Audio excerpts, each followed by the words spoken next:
दोस्तों आपके अपने चैनल पावर पॉइंट ज्ञान में दोस्तों आपका स्वागत है।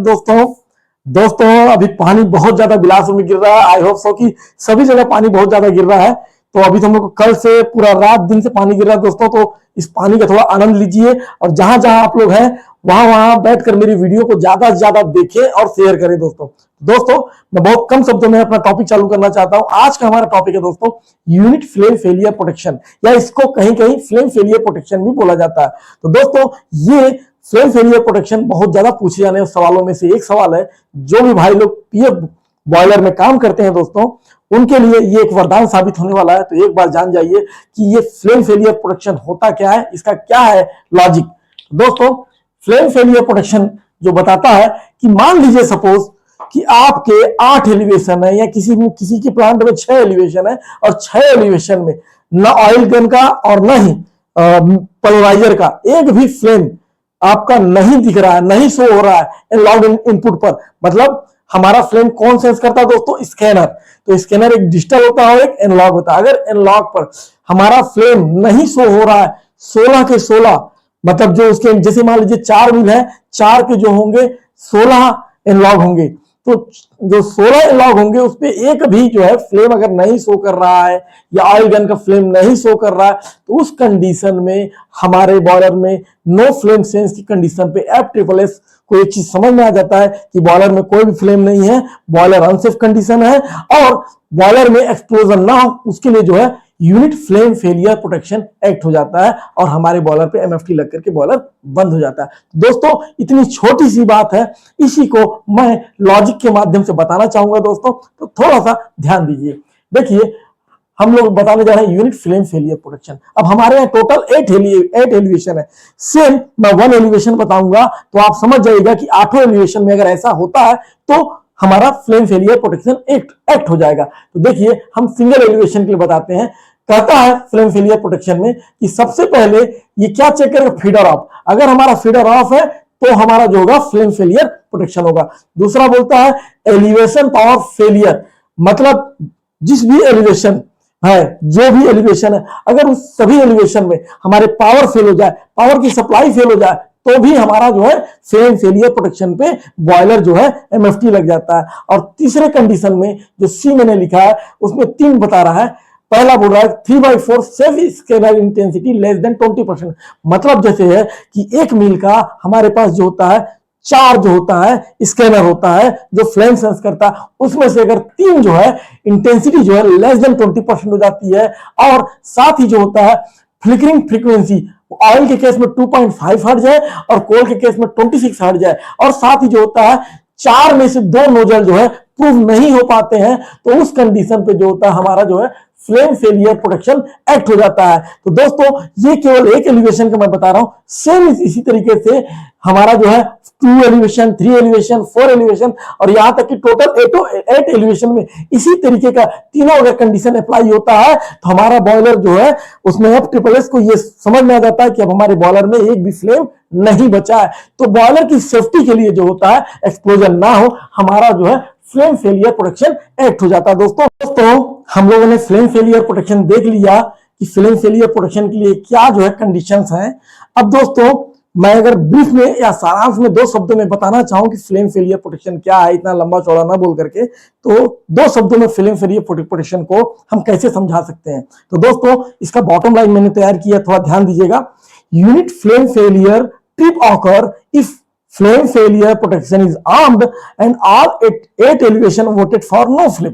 दोस्तों कहने का मतलब है कि यदि बॉयलर के 8 एलिवेशन में से किसी एक एलिवेशन में भी कोई फ्लेम ऑब्जर्व ना हो, दिखाई ना पड़े, उस कंडीशन में जो है FSSS जो है नो फ्लेम सेंस की कंडीशन पे फ्लेम फेलियर प्रोटेक्शन बॉयलर में एक्ट कर देता है और बॉयलर जो है MFT में ट्रिप हो जाता है। सिर्फ दोस्तों इतना ही फ्लेम फेलियर प्रोटेक्शन है। अब दोस्तों हम फ्लेम फेलियर प्रोटेक्शन के अदर जो है फैक्टर्स जानेंगे, जैसे कि फ्लेम फेलियर प्रोटेक्शन के कॉज क्या है और उसके इफेक्ट क्या होंगे। तो हम सभी कॉज को डिस्कस करने वाले हैं और सभी इफेक्ट को जानने वाले हैं। तो आप वीडियो में बने रहें और वीडियो को कंटिन्यू वॉच। तो दोस्तों अब हम लोग उसका पूरा डिटेल में जानते हैं कि किस किस वजह से फ्लेम फेलियर प्रोटेक्शन होता है।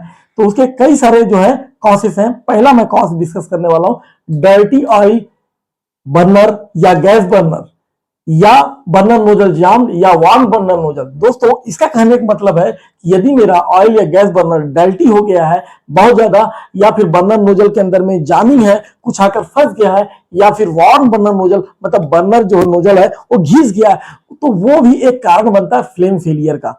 दूसरा दोस्तों इम्प्रॉपर एटमोमाइजेशन, अगर मेरा एटमोमाइजेशन नहीं प्रॉपर हो रहा, एटमोमाइजेशन मतलब ऑयल का एटमोमाइजेशन। दोस्तों अब सवाल है एटमोमाइजेशन होता क्या है, मतलब बड़े ऑयल पार्टिकल को छोटे छोटे ड्रॉपलेट्स में तोड़ना, उसी को बोलते हैं एटमोमाइजेशन प्रोसेस।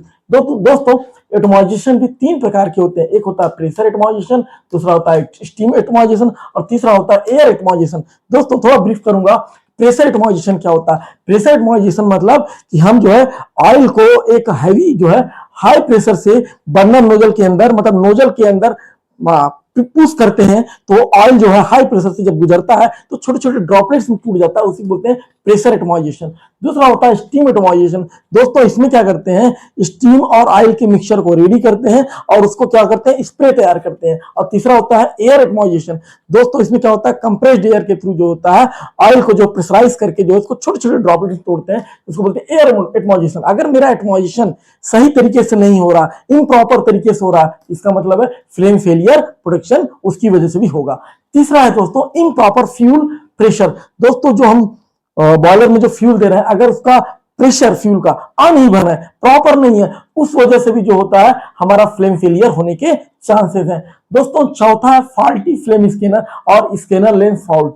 दोस्तों क्या होता है कि जब हम लाइट अप करते हैं जिस दौरान पे, तो हमारा क्या होता है फ्लेम स्कैनर क्या होता है, हम उसको क्या होता है उसकी सफाई करते हैं। अब स्कैनर के ऊपर सपोज मेरा कार्बन जमा हुआ या स्कैनर लेंस फाउंड या लेंस पर क्या एस एक्युमुलेशन हुआ, तो उस कंडीशन में वो सेंस सही तरीके से नहीं कर पाएगा, जिसकी वजह से मेरा फ्लेम फेलियर प्रोटेक्शन हो जाएगा। दोस्तों अगला है मतलब पांचवा नंबर है फर्नेस प्रेशर है। दोस्तों क्या होता है कि जब हम लाइट अप करते हैं उस दौरान पे हम जब ऑयल बर्नर लेते हैं, तो क्या होता है कि ऑयल की लेंथ ज्यादा होता है, तो क्या होता है लंबी लंबी फ्लेमें बनती हैं। उस दौरान पे हमारा अगर फर्नेस प्रेशर सही नहीं है या फर्नेस प्रेशर अनइवन है, तो उस कंडीशन में क्या होता है हमारा जो होता है फ्लेम फेलियर प्रोडक्शन में बॉयलर ट्रिप कर जाता है। अगला है दोस्तों पुअर फ्यूल क्वालिटी। दोस्तों क्या होता है कि जो बॉयलर में फ्यूल यूज हो रहा है वो क्वालिटी सही होना या सही मेंटेन करना बहुत जरूरी है। अगर उसमें मॉइस्चर कंटेंट ज्यादा होगा या एस कंटेंट है या प्रॉपर उसकी एफसीएफ वीएफ मेंटेन नहीं है, फिक्स कार्बन या वोलेटाइल मैटर, उस कंडीशन में फ्यूल की क्वालिटी खराब होने की वजह से दोस्तों फ्लेम फेलियर होने के चांसेस बढ़ जाते हैं। अगला दोस्तों लो कंबस्शन एयर। दोस्तों अगर हमारा कंबस्शन एयर जो हम दे रहे हैं अगर वही सही तरीके से नहीं है, मतलब एयर सप्लाई लाइन में कहीं गड़बड़ी है, उस वजह से जो होता है हमारा जो फेलियर हो जाएगा और वो फेलियर फ्लेम फेलियर प्रोटेक्शन का सबसे बड़ा कारण होगा। दोस्तों अब हम डिस्कस करेंगे improper air fuel ratio, upset air fuel ratio. दोस्तों हम कोयले के साथ एयर देते हैं, अगर एयर और फ्यूल का मिक्सचर सही तरीके से नहीं दिया जा रहा है या अनइवन है या कभी हम फ्यूल रिच मिक्सचर दे रहे हैं, तो उस कंडीशन में क्या होता है हमारा एक्सप्लोजन होने के चांसेस, मतलब जो हमारा फ्लेम है वो बुझने का या बंद होने का या बोलते हैं कि फेलियर होने के चांसेस बढ़ जाते हैं। इसलिए हमें proper fuel air ratio maintain करना बहुत जरूरी होता है। और लास्ट है हमारा पावर फ्लक्चुएशन। जैसा कि दोस्तों मैंने प्रीवियस वीडियो में बताया था कि हमारा जो होता है जो है पावर का फ्लिकरिंग जो है, अगर ये हो रहा है फ्लिकरिंग, मतलब ऑयल के लिए जो रिकमेंड है 2.5 हर्ट्ज है या अपना जो है कि कोल के लिए जो है 26 हर्ट्ज है, अगर वो बार बार फ्लिकर कर रहा है या फ्लक्चुएशन हो रहा है, उसकी वजह से भी जो होता है हमारा जो है फ्लेम फेलियर प्रोटेक्शन होने के चांसेस बहुत ज्यादा बढ़ जाते हैं। दोस्तों ये होगा 1 से 9 तक हमारे कॉसेस। तो दोस्तों ये हुआ फ्लेम फेलियर प्रोटेक्शन के कॉज। अब हम डिस्कस करते हैं कि उसका इफेक्ट क्या होगा। सपोज हमारा फ्लेम फेलियर हो गया तो क्या होता है फ्लेम फेलियर प्रोटेक्शन। दोस्तों सबसे पहला लाइन है boiler trip of flame failure protection, मतलब जब भी फ्लेम फेलियर प्रोटेक्शन होता है तो एमएफटी एक्ट हो जाती है और हमारा बॉयलर ट्रिप हो जाता है। लेकिन दोस्तों ये एक प्रोटेक्शन है, क्योंकि प्रोटेक्शन में बॉयलर को बंद किया जा रहा है, ट्रिप किया जा रहा है। लेकिन सपोज दैट अगर हमारा बॉयलर नहीं बंद होता तो उस कंडीशन में क्या प्रॉब्लम हो सकता है, चांस ऑफ फर्नेस एक्सप्लोजन। दोस्तों एक्सप्लोजन का चांस बढ़ जाता है। उसका रीजन क्या है, if unburned oil gas coal mixture entered in the mixture in the furnace, मतलब दोस्तों हमारा ऑयल या गैस जो है हमारा फर्नेस के अंदर में या कोल जो है अगर हमारा नहीं ट्रिप होता है तो क्या होगा, इंटर कर जाएगा बिना जले, और उसको जैसे ही इग्निशन मिलेगा तो एक्सप्लोजन होने का चांसेस बहुत ज्यादा बढ़ जाएगा। तो उसको अवॉइड करने के लिए हम लोग फ्लेम फेलियर प्रोटेक्शन देते हैं। बाकी जो है अदर रीजंस और भी दिए हैं दोस्तों, जैसे स्टीम प्रेशर ड्रॉप। अगर हमारा फ्लेम फेलियर प्रोटेक्शन मान लीजिए होता है तो उस दौरान पे जो है कि अगर बॉलर टिप नहीं करते तो हमारा क्या होगा, स्टीम प्रेशर ड्रॉप होगा दोस्तों। दूसरा है super heater steam temperature drop sharply, simple होगा तो फ्लेम जाएगा, तो दोस्तों हमारा सुपर हीटर का स्टीम का टेम्परेचर भी बहुत तेजी से गिरने लगेगा, और variation observe in drum level, और हमारा जो है ड्रम लेवल भी फ्लक्चुएट करेगा, मतलब हम मेंटेन नहीं कर पाएंगे ड्रम लेवल को। तो दोस्तों ये मेरे कॉज थे और ये मेरे इफेक्ट थे। तो दोस्तों मेरा फ्लेम फेलियर प्रोटेक्शन पर ये वीडियो कंप्लीट हुआ दोस्तों। तो दोस्तों अगर मेरा वीडियो आपको अच्छा लगा हो तो उसको लाइक शेयर और सब्सक्राइब करना ना भूलें दोस्तों, और ज्यादा से ज्यादा दोस्तों के पास भेजिए ताकि मैं मोटिवेट हूं और भी अच्छे कंटेंट आपके सामने लेके आऊं दोस्तों। तो ये था दोस्तों। अब मेरा अगला टॉपिक दोस्तों ध्यान से देखिएगा, वो है मास्टर फ्यूल टिप या एमएफटी बोलते हैं, जो बॉलर में लगता है। वो क्या होता है, उसके क्या क्या रीजन होते हैं, क्या क्या कॉज होते हैं, वो सब डिस्कस करेंगे दोस्तों अगले वीडियो में। तब तक मेरे वीडियो को आप लोग लाइक शेयर सब्सक्राइब करना ना भूलें। Thank you.